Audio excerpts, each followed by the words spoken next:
On today's agenda, we have a quote that is beloved on social media right now. I don't chase, I attract. The full quote is, I don't chase, I attract. What belongs to me will simply find me. The shortened version is what's going particularly viral, I guess. It's somewhat viral. I definitely see it floating around on the internet a lot. And I completely understand why. Number one, the quote applies to almost everything that we desire in life. Romantic relationships, careers, etc. It's a quote that you can apply to anything that you're striving for and it'll fit perfectly. And our desires are usually on the forefront of our mind. So it makes sense that this quote is exciting to people. In addition to that, we all have a tendency to chase, especially in romantic relationships. I think that it applies in career as well, but it hits home for romantic relationships for most people. Today, I want to deep dive on this quote, specifically within the context of romantic relationships. I feel like this quote is most commonly used within the context of romantic relationships. I think this quote is the most impactful within the context of romantic relationships. So that's the journey we're going to go on today. It's funny because when I initially heard this quote, I wasn't fully sold on it. And I think the reason for that was because I sort of believe that when we want things in life, we should go out and fucking get them. We shouldn't wait for them to come to us. We should go snatch that shit up. We have the power to make our desires come to fruition, but we can't just sit idly by. There are steps that we have to take in order to make those dreams come true in any category of life. I don't necessarily believe in just letting it come to you. And when it comes to romantic relationships, I was especially conflicted. I think because one of my favorite love songs sort of contradicts the whole quote. One of my favorite love songs is True Love Will Find You in the End by Daniel Johnston. And the specific lyrics that contradict this quote are, true love will find you in the end. This is a promise with a catch. Only if you're looking can it find you. 'Cause true love is searching too. But how can it recognize you if you don't step out into the light? So we have two contradicting ideas here. I don't chase, I attract feels like I'm just going to chill out and wait around, and my soulmate will just show up at my front door, banging on the door with roses, wearing underwear only.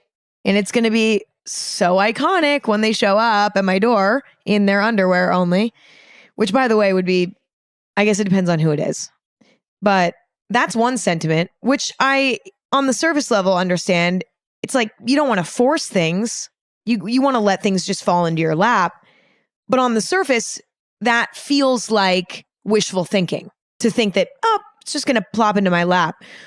True Love Will Find You in the End by Daniel Johnston is saying, you need to open up your heart. You need to put a little bit of effort in, be present, be around people, step into the light, and true love will find you. It's saying, don't just sit at home in the dark and wait for your soulmate to knock on the door. Step into the light so that true love can recognize you. Right? So initially, I was very judgmental of the quote. I was like, this just feels like wishful thinking to me. But when I read between the lines, I started to see the value.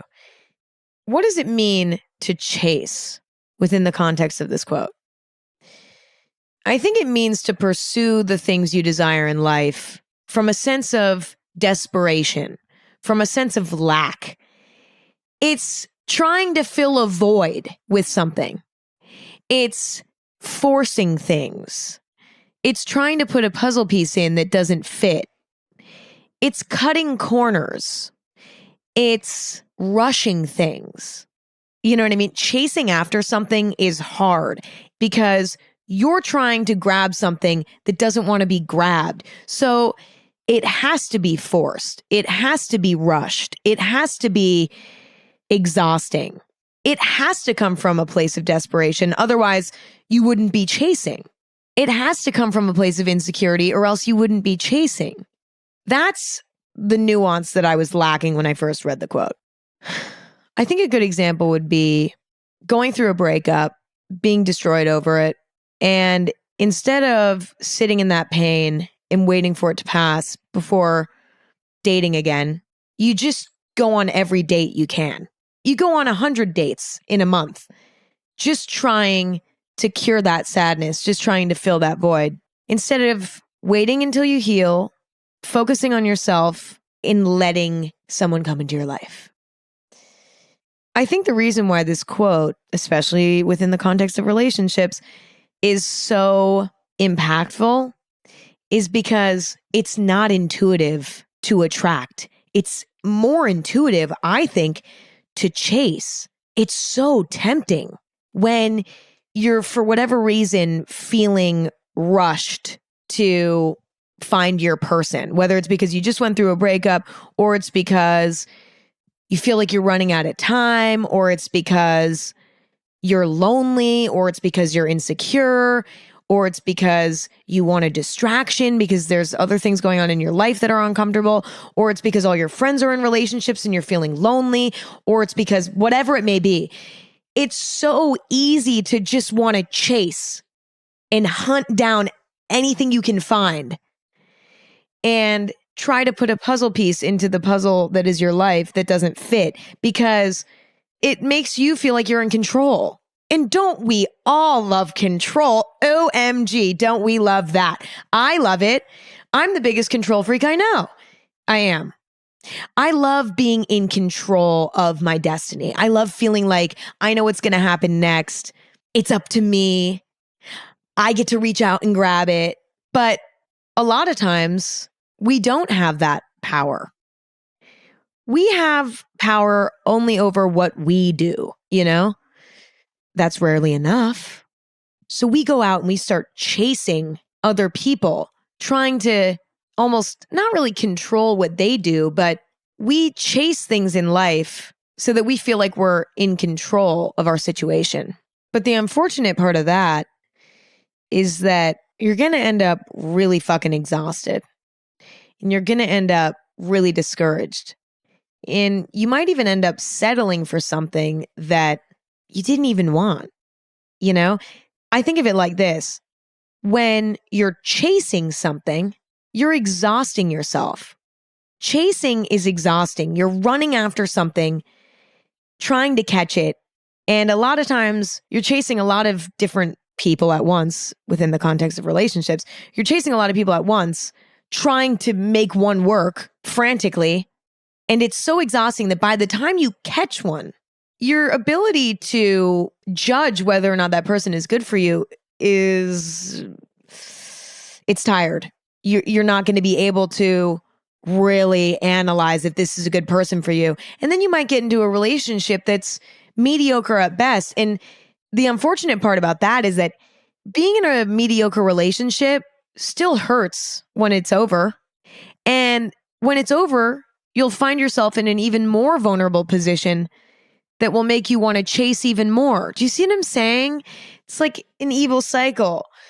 And I think this specific definition of chasing is crucial when it comes to this quote. Because again, I was like, what do you mean we shouldn't chase stuff? Of course we should. That was my initial thought, was like, you better go run after the shit you want in this life. You only got one life.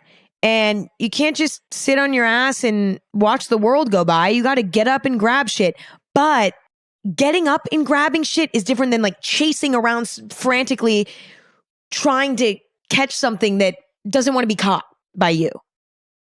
Or so desperately trying to catch something that you end up catching something you don't even like. Do you know what I'm saying? Okay. What does it mean to attract? To attract means to do the best you can as a human being. Try to better your life. Try to take steps in the right direction. Try to lead with yourself and your well-being in mind. Trying to better yourself spiritually, emotionally.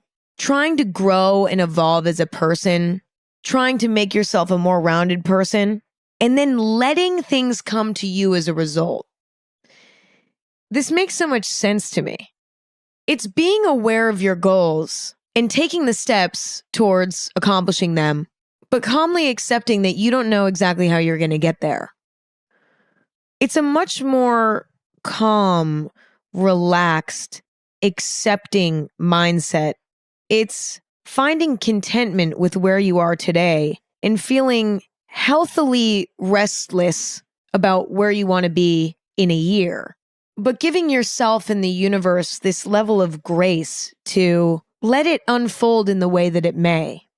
I think a good example would be finding yourself in a chapter of your life where you're single, you're working on yourself, you're developing your hobbies, your skills, your emotional maturity, whatever, and you decide to pursue some of your hobbies in a more serious way. Maybe you join a pottery class, maybe you join a cooking class, maybe you start sewing clothes, and so you're at the fabric store a lot, and you end up meeting a really cool person that you actually end up dating. It's sort of funny how the universe works that way.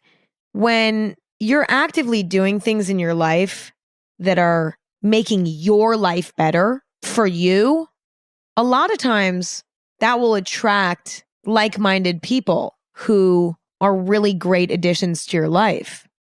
And I think that this is why this quote applies so perfectly to romantic relationships, is because there are so many options, but there are not a lot of great options.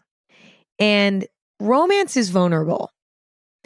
And we can make bad decisions when we're feeling insecure, when we're feeling desperate, when we're feeling lonely. And we end up finding the best options for ourselves when we're putting ourselves in environments that attract like-minded people to us. It makes complete sense why focusing inward attracts great people. I also think focusing inward is crucial for development. And in terms of romantic relationships, when we're single and looking for someone, ideally we want to find somebody who makes us want to be better people. We want to date someone who we admire. We want to date someone who is on our level to an extent, mentally, emotionally, spiritually, whatever. And a lot of times we have to take ourselves to the next level before we can date someone who's at the next level. Does that make sense? We're going to attract even more admirable people the more that we focus inward and work on ourselves. So what is the quote really saying? I don't chase, I attract. Well, it's not saying to just sit around and wait for shit to magically happen. That's for sure. It's telling you to focus on yourself, focus on improving yourself in your life while being aware of the life that you want to have in the future. Accept that you don't know what the journey is going to look like. Focusing on yourself in the meantime and taking positive steps in the right direction towards the life that you want to have. It's about having dreams, having goals, having aspirations, having desires, but approaching them with tranquility, approaching them with open-mindedness, approaching them with a level of trust in the universe. It's this agreement with oneself to focus on you while keeping your eyes open to what falls in your lap as a result. Okay, so in conclusion, this quote's phenomenal, to be honest. Like, I actually really think that this is a phenomenal quote, and I'm so sorry for my initial judgment. And this is not to say that the song lyrics that I adore, that I thought contradicted this quote, are false. Because they're not false. They go hand in hand. It's saying, true love will find you in the end. This is a promise with a catch. Only if you're looking can it find you, because true love is searching too, but how can it recognize you if you don't step out into the light? It's actually kind of the same idea. My analysis is that you stepping out into the light is you focusing on yourself and becoming the best version of yourself so that you're lit up and does that make sense? Am I totally losing it? You guys? Oh my God. I need to get off Pinterest, like, or something. Jeez. Like, what am I doing? I'm like, that's not good. I'm actually getting a lot of value out of this conversation, and I hope you are too. So I actually have no regrets, and I don't need to get off Pinterest, and everything's totally fine.